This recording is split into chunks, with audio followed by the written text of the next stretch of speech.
வருமான வரி சோதனைகளை கண்டு திமுக அஞ்சாது என்றும் குறுக்கு வழியில் திமுகவை பணிய வைக்க முடியாது என்றும் மிரட்டல்கள் அச்சுறுத்தல்களுக்கு அஞ்ச மாட்டோம் என்றும் மு.க. ஸ்டாலின் கூறியுள்ளார்.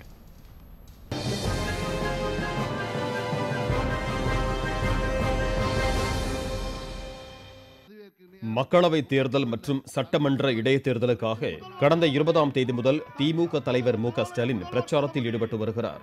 இதில் அவர் அரக்கோணம் நாடாளுமன்ற தொகுதி திமுக வேட்பாளர் ஜெகத் ரட்சகன், சோளிங்கர் சட்டமன்ற தொகுதி இடைத்தேர்தல் திமுக வேட்பாளர், தென்சென்னை தொகுதி திமுக வேட்பாளர் தமிழச்சி தங்கபாண்டியன், சோழிங்கநல்லூர் திமுக வேட்பாளர் ஆகியோரை ஆதரித்து பிரச்சாரம் மேற்கொண்டார்.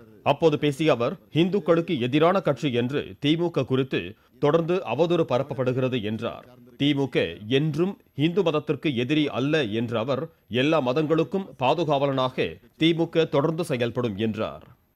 தொடர்ந்து திட்டமிட்டு ஏதோ நாங்க இந்துக்களுக்கு எதிரி மாதிரி ஒரு தோற்றத்தை தொடர்ந்து உருவாக்கி கொண்டிருக்கிறார். இந்த கட்சியினுடைய தலைவராக பொறுப்பேற்ற உடனே பொதுக்குழுவில் நான் பேசுகிற போது என்ன சொன்னேன்னா, எல்லா மதத்திற்கும் நான் பாதுகாவலனாக இருப்பேன், எங்களுடைய கட்சி துணை நிற்கும். அதிமுகவுடன் பாமக கூட்டணி அமைத்தது அதிசயம் அல்ல என்ற ஸ்டாலின், எடப்பாடி பழனிசாமி அரசு மீது தொடர் விமர்சனத்தை பாமக முன்வைத்ததை சுட்டிக்காட்டினார். 2009ஆம் ஆண்டு தேர்தலில் ஏற்பட்ட முடிவுதான் இந்த முறையும் பாமகவுக்கு ஏற்படும் என்றார்.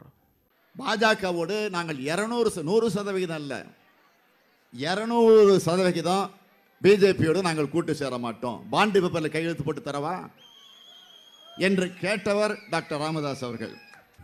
2009ஆம் ஆண்டு நடைபெற்ற நாடாளுமன்ற தேர்தலில் 7 இடத்துல போட்டு 9 இடத்துல தோத்த ஒரே கட்சி டாக்டர் ராமதாஸ் தலைமையில் இருக்கக்கூடிய பாட்டாளி மக்கள் கட்சி. அவங்க இன்னைக்கு நம்மளை பார்த்து 4வது இடம்னு சொல்றாங்க. இப்போ 7+1 தான் நிக்கிறீங்க, வாங்க பார்த்துருவோம்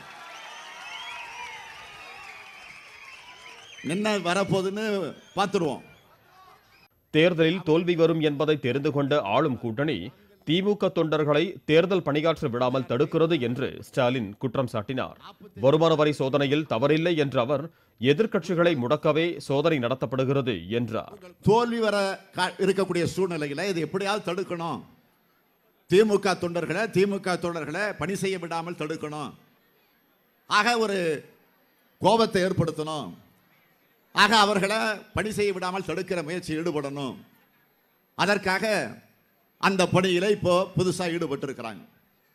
ஏற்கனவே கர்நாடக மாநிலத்தில் வருமான வரித்துறை அனுப்பிச்சு அமைச்சர்கள் வீட்டிலே போய் ரைடு பண்ணாங்க. ரைடு பண்ணுவது தவறுன்னு நான் சொல்லலை, எதிர்கட்சிகளை மிரட்டுவதற்காக ஐடியை இன்கம் டாக்ஸை பயன்படுத்துறீங்க. சென்னை ஒப்பந்ததாரர் சபேசன் வீட்டில் நடைபெற்ற சோதனை குறித்த தகவலை வருமான வரித்துறை இதுவரை ஏன் வெளியிடவில்லை என்று மு.க. ஸ்டாலின் கேள்வி எழுப்பினார்.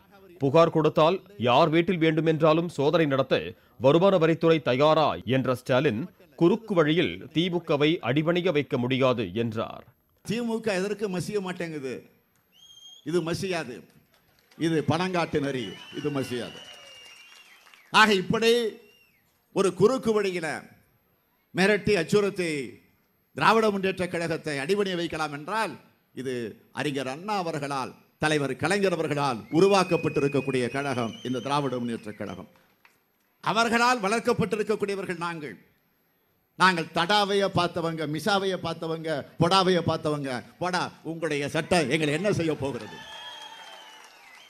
திமுகவை ஆட்சி கட்டிலில் அமர வைக்க கருணாநிதிக்கு கொடுத்த வாக்குறுதியை நிறைவேற்ற தமக்கு மக்கள் பேராதரவு தர வேண்டும் என மு.க. ஸ்டாலின் கேட்டுக்கொண்டார்.